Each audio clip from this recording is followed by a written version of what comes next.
Bem, vamos mergulhar numa investigação teológica que é, no mínimo, inusitada, mas que eu garanto, é fascinante.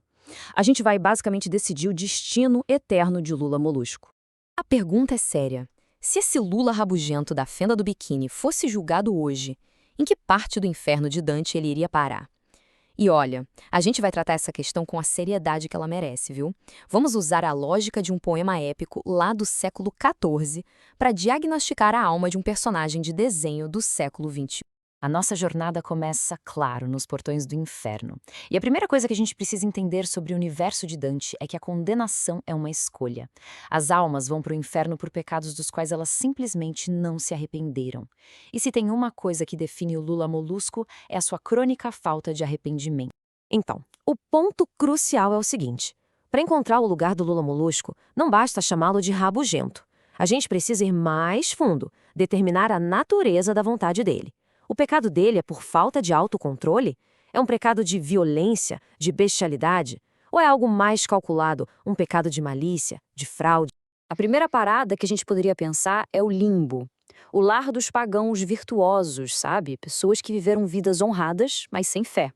Será que o Lula Molusco, o artista, se encaixaria aqui com Homero e Virgílio? A resposta é um sonoro não. O limbo é para os nobres e a alma do Lula Molusco é definida pela mesquinez, pelo ressentimento, não tem nada de nobreza. E que tal o sétimo círculo? O dos violentos, onde os pecadores são punidos com uma chuva de fogo. Bom, o Lula Molusco até tem seus surtos de raiva, claro, mas a violência dele é mais uma impaciência reativa. É um pecado de falta de autocontrole, de incontinência. Não chega a ser a malícia calculada, a bestialidade que este círculo exige. Ele também não se encaixa com aqueles que foram violentos contra o próximo, que ficam fervendo num rio de sangue. A agressão dele é verbal, é puro ressentimento. Não é nada sanguinário de verdade. Então, essa opção também está descartada. Vamos seguir em frente. E agora a gente desce mais fundo, passando pelos muros em chamas da cidade de Dite. E aqui, olha, a coisa fica séria. A gente está cruzando uma fronteira fundamental. Deixamos para trás os pecados de fraqueza e entramos nos reinos da malícia, reservados para ofensas muito mais graves. O sexto círculo, o dos hereges, eles ficam presos em túmulos flamejantes para sempre. Mas isso é totalmente irrelevante para nosso caso. Heresia é um pecado intelectual, um desafio à doutrina divina. O Lula Molusco não tá nem aí pra doutrina, gente. Ele só reclama da vida cotidiana dele. Será que ele poderia estar no oitavo círculo, o da fraude? Talvez como um bajulador. Pelo contrário, o Lula Molusco é brutalmente, dolorosamente honesto sobre o desprezo que ele sente pelos outros. Falta para ele a astúcia, a malandragem para ser um fraudador. E o fundo do poço, o nono círculo, o lago congelado dos traidores? Também não. Lula Molusco não é um traidor. Na verdade, ele é teimosamente leal, do jeito rabugento dele, ao seu emprego no Siri Cascudo e à sua casa de pedra. O nível mais profundo da traição é para quem trai seus benfeitores, um pecado que Dante considera monstruoso. Os pecados do Lula Molusco são muito mundanos, muito egocêntricos para esse nível épico de maldade. Ele não é nenhum Judas. Então, já que eliminamos todos os círculos da malícia, só nos resta uma coisa: subir de volta. E é assim, retornando aos pecados da incontinência, ou seja, a falha em controlar as próprias emoções, que a gente finalmente encontra a resposta. É aqui, no pântano fétido do rio Estige, o quinto círculo do inferno, que encontramos o verdadeiro lugar de Lula Molusco. E o que é genial aqui é a distinção que Dante faz.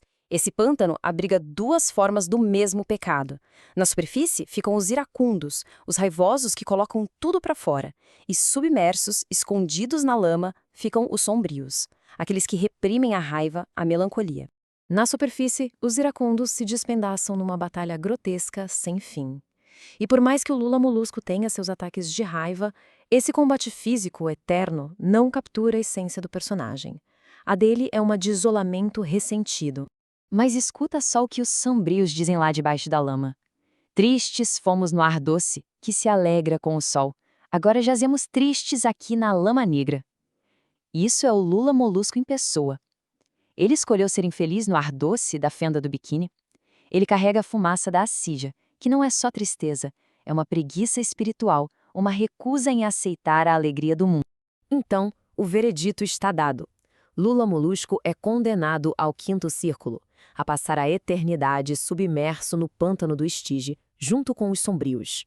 A punição dele é um reflexo perfeito do pecado que ele escolheu em vida, um conceito que Dante chamou de contrapasso. E é aqui que a coisa fica poeticamente terrível. Vamos analisar os detalhes desse contrapasso, a ironia horripilante da sentença dele. Primeiro, o artista silenciado. Em vida, ele queria desesperadamente que o seu clarinete e a sua voz fossem ouvidos. No inferno, a boca dele está cheia de lama. Seus lamentos artísticos viram só uns gorgolejos que ninguém entende. Aquele que achava que os outros eram indignos de ouvi-lo, agora é fisicamente incapaz de ser ouvido. Segundo, a solidão sufocante. Em vida, ele ansiava por ficar sozinho, longe dos vizinhos. No inferno, ele consegue o que queria: uma eternidade preso na própria bolha de sujeira, sem conseguir ver nem se mexer. É aí que ele descobre que estar sozinho apenas com a própria amargura é o maior tormento que existe. E por último, a feiura eterna. Em vida, ele era um esteta, que valorizava a casa bem decorada, os gostos refinados. No inferno, ele é privado de toda a beleza. É forçado a viver na lama mais feia e fétida que existe, que nada mais é do que um espelho perfeito da alma dele. A punição o força a viver na feiura que ele projetava no mundo ao seu redor. Então, qual é a lição final disso tudo? É que este exercício, que parece absurdo, revela uma verdade existencial muito profunda no sistema moral de Dante. Para Dante, a vida é um presente que exige uma resposta de gratidão.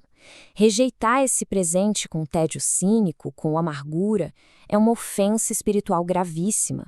A condenação do Lula Molusco não é sobre fogo e tridentes, é sobre receber, por toda a eternidade, o estado espiritual exato que ele mesmo cultivou em vida. Ele buscou profundidade, mas encontrou apenas lama. Ele quis se fechar para o mundo, e agora o mundo está fechado para ele. No fim das contas, a coisa mais aterrorizante sobre o inferno de Lula Molusco é que ele é simplesmente um espelho perfeito e eterno da sua própria alma.